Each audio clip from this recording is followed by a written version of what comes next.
We of the Giantability Media Network present the second part of our exclusive interview with Commodore Kunle Olawunmi, retired, on the subject revolving around the dynamics of terrorism to you. The first part of this interview was insightful and educational, and if you have not watched it yet, we recommend that you avail yourself of the opportunity to do so. Commodore Kunle Olawunmi is a retired Navy officer and a graduate of the prestigious University of Nigeria, Nsukka, and Harvard University. He is an author, academician, and a global security expert. He is currently an associate professor at one of the private universities in Nigeria, and he is also a fearless, resolute, and social crusader. We admonish you to sit back and enjoy this interview. Terrorism has so many definitions, which has led to its various concepts being describable as contested concepts. This is because it has been difficult over the years for academicians to agree on a single definition that is capable of capturing the various ideologies and motivations behind the acts of terrorism, as well as providing an acceptable answer to the root causes of the acts of terrorism. Understandably, terrorism goes beyond the acts to the various reasons why the acts have been considered a reliable vehicle for achieving the ultimate purpose of terrorism. Commodore Kunle Olawunmi, in an attempt to clarify the difference between the acts and the root causes of the acts, cascades to the analogy of a masquerade that is dancing visibly while the drummer for the masquerade is invisible. Even at Harvard, there's no acceptable definition of terrorism. I tried to find the definition.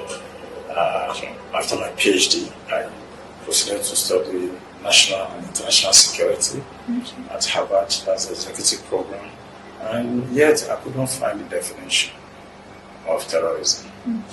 And that's what got me thinking, what is actually terrorism? And I discovered that terrorism is not really what we think it is. Okay. Yeah, we must be careful to distinguish between the ideals, that's the idealism of defining terrorism from the academic point of view. Okay, and the realist view of terrorism.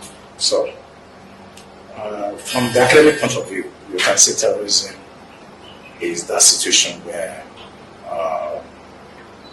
due to ideology, politics, and sometimes religion, some people raise the bar by causing trepidation, fear among the citizens.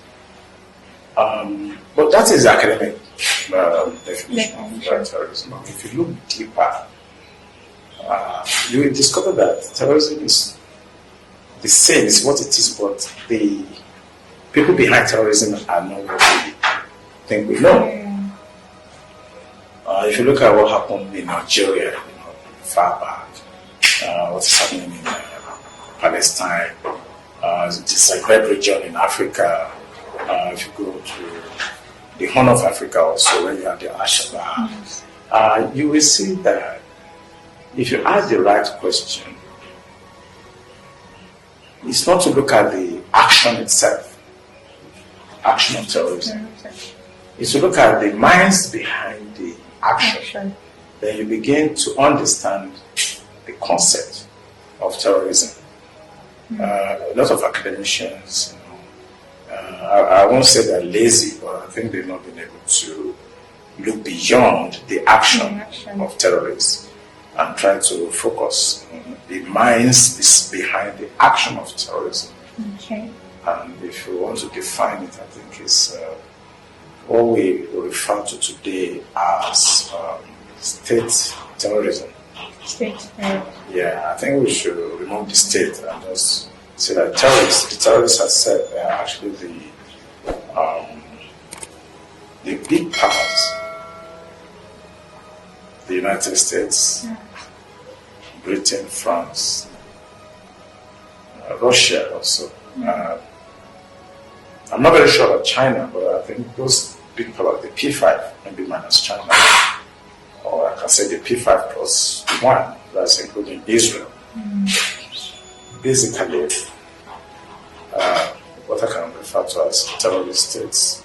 They are the terrorists, Using proxies cannot really remove that responsibility or the responsibilities of the actions that we see all over the world. ISIS, ISWA, Boko Haram, and so on. They are not standing alone. They are sponsored by people for different interests, which is not really, as we look at it, the issue of ideology, religion is not. It's more of economy. Look around the world where we have terrorist actions. You will see that those regions have resources, or they are strategic. I mean, the Horn of Africa, for instance, is a strategic point where all the major powers in the world want to be seen and want to protect that choke point because of trade and commerce. So basically, you see that terrorism is actually something that is derived from economic interests of states. However, the quest for knowledge about what terrorism truly is and not has led to the understanding of the different categorizations of terrorists. The superpower countries of the world that have nuclear weapons in their arsenal have fallen into classification that is regarded as the big terrorists, while those in the class of small terrorists are those who typically unleash terror on people using small arms such as guns and other explosives, and some of these are the ISIS, ISWAP, Achaba, Boko Haram, and the like. It follows that typically where small terrorist groups can kill a few thousand people at a time, the use of a nuclear weapon by any of the superpower countries at any given time will result in the death of millions of people, leaving also in its trail the destruction of property and valuables of unimaginable proportion. We, more often than not, overlook the menace of the superpowers with nuclear weapons when discussing terrorism, and this is the very reason why the input and the expertise of a practitioner in the field of security becomes crucial, especially in finding an answer to the question of the disparity between the act of terrorism that is born out of ideological motivations and that which results from the proliferation of weapons of mass destruction. No, that's a mix-up. That's completely different. Yeah. But once you mention ideology, then I think you get it a little bit wrong. Let's treat the nuclear issue and terrorism. That's what we know as nuclear terrorism. In other words, you carry out terror threats, because no one can dare you or stop you from doing terror. Let's look at the issue of Russia and Ukraine. What the Russians are doing is completely out of tune with international ways that states should behave. For no reason should you attack another state, because that's what we discussed about the issue of sovereignty. Yes. So Ukraine is a sovereign state, and we decided to attack because of whatever reason. When you can recourse to the United Nations, and there are other provisions in international arena where the Russians could have, laid their claim. But when we relate it to nuclearization or nuclear power, nobody is going to stop Russians from those atrocities because they have nuclear power. So is Israel, because Israelis, they have nuclear capacity. Even though, the bombs are not that many, but one is enough. They could attack another people and commit so much crime. And everybody's really afraid to stop Israel. So in that sense, you can begin to have the theoretical linkage between nuclear power and terrorism. Just because you cannot put down the activities of those nuclear power states.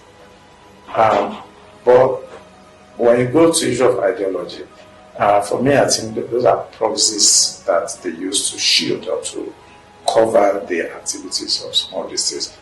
There's no kind of ideology or religions that actually will make people to commit atrocities. What they do is to use ideology, religion as an excuse for terrorism to cover the real action.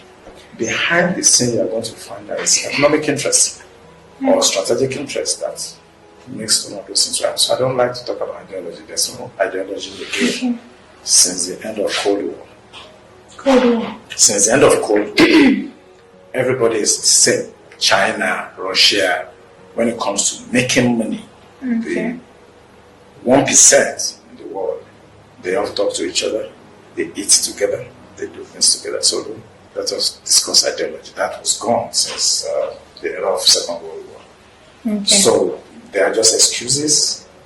They are all the same. I simply would like to refer to them as the deep state. Deep state. Whether you are Russia, China, they're all in the same loop. The pharmaceuticals and so on. The weapon industries in the United States and Europe, they all work together. Spain, they all manufacture planes together using the same, producing different spare parts for the same. If you look at Russia's weapons, sometimes you see that some American components are inside the weapon and they explode. So there's nothing like ideology. Let's just leave that out of it. It's about economic interests. And when you have nuclear power, you don't want another state to have. That's why Iran is in trouble. So that was why Iraq was in trouble. That was why Libya was in trouble. And Syria also. The axis of evil. So the world is becoming a place that is being destroyed gradually by those that are actually given the responsibility to protect the P5 plus 1. Moreover, the fight against terrorism in the African continent seems to be a war without an end, making the terrorists look like they are spirits in most cases. This makes it possible for people to confuse the facts of life with the acts of God. The Boko Haram insurgency in Nigeria began as far back as 2009, and the fight against it is ongoing with no certainty on when exactly the menace is going to abate and the fight against it will come to a logical conclusion. Questions are being asked, but no satisfactory answers are being given on why the problem has seemed to defy all solutions, making the problem intractable. People have indicted some government officials as sponsors of terrorism and suggested that the best way to win the war against terrorism is by going after their sponsors. This call seems to have fallen on deaf ears, and that is probably the reason why the terrorists appear as being spirits. This problem of lack of political will to go after the sponsors of the terrorists is not limited to Nigeria, for the same is the case with other countries within the continent. There is a mystery that needs to be unraveled, and this accounts for why someone who understands the intricacies of the dynamics of terrorism is called upon to answer the question of especially why the eradication of terrorism has remained so difficult, and why the terrorists are like spirits. When you come to Africa, it's a different ballgame. They're spirits because there are people behind them. Like when in Africa, we talk about masquerades. But there are human beings inside the masquerade. Yes, so that's why it's like they're spirits. They're just masquerade, but there's somebody inside the gown. So that's why it looks like they're spirits. And the second reason why I think they behave like they're spirits is because we are completely flabbergasted as to how to approach the issue of terrorism, because we don't even know where they're coming out from. We just think, these people, they are grieved, this one because they are Islamic fundamentalism, this one they are Christians, they are bombing Christians. The ideology is communism versus capitalism and so on. Because we look at the wrong side of everything. So it's like mirage. We don't even know what's going on. That's why I said earlier that there's nothing like ideology anymore. And why they look like their spirits is because the hands of Esau, or the voice of Jacob. That's why it's like people are confused. Yes. And that's why this interview is very important. That people should begin to look elsewhere.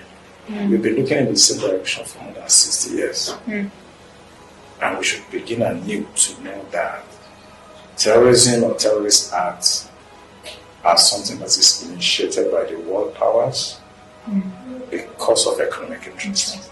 Furthermore, in finding ways out of the terrible conditions of insecurity in Nigeria, apart from going after the sponsors of terrorism, which is very important, other suggestions have been made, which include the de-radicalization of the terrorists and granting amnesty to them, just like what the former late President Musa Yar'Adua did to the Niger Delta militants with a huge success. The Nigerian government has experimented with the idea of de-radicalization of the terrorists and integrated thousands of them into society. Contrary to the positive expectations of that action, it has proved to be a catalyst for other acts of criminality such as banditry and the kidnapping of Nigerians for ransom. The pertinent question that has been asked, which awaits a satisfactory answer, is whether terrorists can be appeased and truly de-radicalized. The answers to this question can only be found consequent upon understanding the meaning of terrorism and when the causes of the acts are known. This therefore brings to the fore the need for a holistic interrogation of the formula of terrorism. You cannot appease terrorists. And that's because, as I said earlier, the action is what we focus on.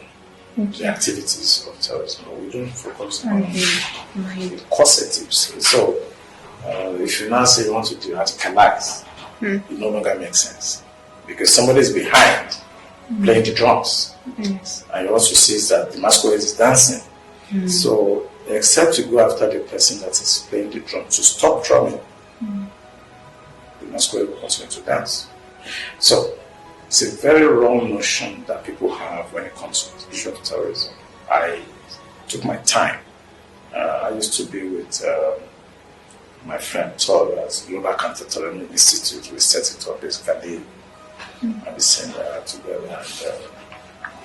And it's because I see that the whole world is getting it wrong. What is terrorism? If you want to talk about Africa, the main thrust of terrorism in Africa is resources. So, I go to the Zagreb region where they are mining uranium, gold, and so on. You see terrorist activities. We go to the Azawad region in northern Mali. You will see that a lot of Western interests are there because of the resources there. So what they do is to just basically, stimulate terrorist activities and reinforce it by sponsoring the other country to also fight terrorism and reinforce the terrorists to continue to fight the government. And in the process, during the chaos, it is easier to cultivate the resources either by the country that is incident on to pay for the weapons they are buying to fight the insurgency. So they use their resources to pay for the arms to fight the insurgency, and the insurgency is also being financed to fight the government. So it's like Tom and Jerry, you keep on fighting and they're just taking away your resources. So that is the formula. And once we can, interrogate this formula, people will begin to see terrorism as a different thing. It's just about resources. And it's a trick played by the world power to have access to resources almost free of charge. Looking at the larger picture of what is happening beyond the African continent, we see the United Nations is saddled with important responsibilities, prominent among which are maintaining international peace and security, protecting human rights, delivering humanitarian aid, supporting sustainable development and climate action, and upholding international law. The summary of the objectives behind the formation of the United Nations include the prevention of wars among member nations and maintenance and sustenance of global peace. To this end, terrorism, regardless of its forms and shades, constitutes a negation of the principle of peaceful coexistence as enshrined in the chapters of the United Nations, making the proactive intervention work of the United Nations Organization as a preventive oversight crucial, and its failure constitutes negligence and the reason why the problem that pervade our world today in the forms of terrorism, wars, and heinous crimes against humanity persists, with terrorism occupying a place of prominence. The powers of the United Nations in reality are practically not in the hands of the administrative organ of the organization as they should be, but are in the hands of the Security Council, which is made up of the 5 superpower countries with nuclear weapons in their arsenal and who ordinarily are supposed to be the protectors of the world from acts of terrorism, but who themselves are the big terrorists. The helpless situation of the United Nations in relation to its inability to live up to its responsibilities brings to the fore the question of whether the organization can or cannot champion the cause of the achievement of free nuclear weapon world. Let me be realistic, it's not visible. Okay? It's not. Nigeria is not visible. You cannot take power just by wishing it or by appealing to people to get rid of their nuclear power. It will never happen. The second reason is because the United Nations itself, being a supranational entity, is governed or is backed up by the PFAC, that's the Security Council. Yes. So how do you reform yourself? You want the Security Council to reform itself, to disarm itself of nuclear power. It can never happen. Because the people that have the nuclear power are the people that are supposed to reform. To answer your question, they are supposed to answer this question. A nuclear-free world. Issue of trust. If you disarm one or two and the rest refuse, then they're going to pin you down. They're going to actually rule you. Everybody wants to be able to rule the world. So who is going to bear the cat? Who is going to be the first to disarm itself? Is it Russia? Is it the United States? Or is it China? The issue of Taiwan is there because China is a nuclear power that is trying to venture into Taiwan, wants to disarm China of nuclear power. And then the British and French are going to march into their doorstep and actually enslave them, they colonize them. So it's, I cannot see the possibility of a nuclear-free world. It's an utopian. It's something we all wish for. It's not going to happen. You don't see it happening. No. In conclusion, the wars that are going on between Russia and Ukraine and Israel and Palestine have their peculiarities in terms of the causes, objectives, and solutions. It is obvious that the beginning of the war between Israel and Palestine dates as far back as 1948, when 5 Arab nations invaded territory in the former Palestinian Mandate immediately following the announcement of the independence of the State of Israel on May 14, 1948. The causation of the war hinges on the issue of encroachment and the occupation of the Palestinians' land by Israel, whereas the war between Russia and Ukraine has to do majorly with boundary issues and the prevention of the North Atlantic Treaty Organization, NATO, to come close to the Russia territories and use the opportunity to undermine the security and sovereignty of the Russian state. In the midst of the wars between Russia and Ukraine and Israel and Palestine are the influences of the major superpowers who also are members of the United Nations Organization Security Council, namely the United States of America, Britain, and France. The unholy alliance of these 3 superpower countries and their allies has served to fuel the fire of the crisis. The solutions are clear and won't be regarded as being far-fetched if the warring countries can muster the needed political will and the barriers to the peace processes, which are the allies of Israel and Ukraine, removed with priority of the achievement of global peace, placed over and above that of selfish interests. The United Nations can only interface, but the final decision on achieving peace rests with the warring countries themselves. That's the double-barrel question. Let's take it one by one. Okay. Because it's a big question that we have to take our time. Okay. You know, if I look at Russia and Ukraine, fundamentally, we have to go back to the time of Soviet Union, whereby they were all one country. Yes. Okay. After 1991, when the Cold War ended and Russia was basically balkanized, yes. There has been peace relatively, in that area, and you can also look at the Minsk agreement, in Belarus, that's Minsk 1, Minsk 2. Mm-hmm. And now it has to do with the issue of nuclearization or nuclear proliferation or disarming Ukraine of their nuclear arsenal, which they did. And that is why my former community is very germane. Immediately they saw that Ukraine no longer had nuclear power. Mm-hmm. Now Russia can go in there. Mm-hmm. But it's more of issue of boundaries, whereby you have a lot of Russian-speaking tribes in the Donbas region of Ukraine. And perhaps NATO forces, NATO countries tried to, in 2014, try to whip up or escalate the Donbas affair. And the Russians felt that they have to come in. And you have to also bring in the issue of Crimea, the annexation of Crimea in 2014, and how the West felt that the expansion towards Russia is going to be halted because Crimea is a strategic point in the Black Sea.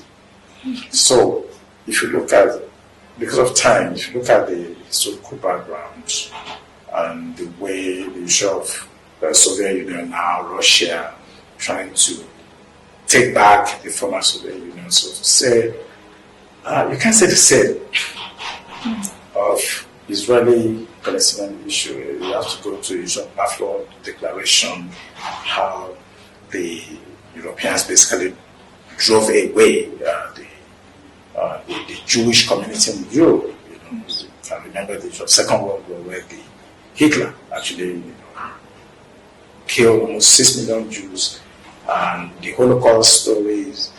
And now, the solution by moving the Jewish population from Europe to the Middle East, by Britain in particular, over the years, elicits some disgruntled Middle East to say no. I mean, you can't bring Jews to our space, and they basically are taking our space and expanding. And we have to talk about the Iran, Russia, and Syria, the Hezbollah in Lebanon. These are the actors there. It has to do with what I would consider what we experienced in South Africa before, the issue of discrimination. Mm-hmm. I don't want to use the word apartheid, but it's something similar to apartheid, where the people of Palestinian origin are being discriminated and are being subjected to abuse daily. Mm-hmm. So, is it the same? No, because the Jewish population were not in that space before. But the Russians, the Russian-speaking population, the Donbas region, that's the eastern part of Ukraine, has been there forever. It's just the boundary that took them into Ukraine, and now they are trying to protect them. That's a pretense anyway. Yes. The main reason why the Russians are doing what they're doing is that they want to expand the boundary, towards Poland, Belarus, Georgia, to ensure that the NATO forces do not come and put missiles on their doorstep. Look at the issue of Israeli-Palestine, it's completely different. It's just imposing a population on a space that hitherto belongs to another group of people. It's normal for such skirmishes to occur. But don't forget the axis of evil, issue of Afghanistan, Iran, Syria. They are placed in the Middle East. Everything finally boils down to economy in the case of Middle East. While the case of Russia-Ukrainian has to do with the issue of ego. That's really differentiated too. Okay. So what are the critical lessons to learn to foster future conflicts like that? All the things that are needed to foster such occurrence are already in place. Okay. As I told you, that the United Nations tried to pretend to be a supranational entity with everything, all the ingredients of statehood present.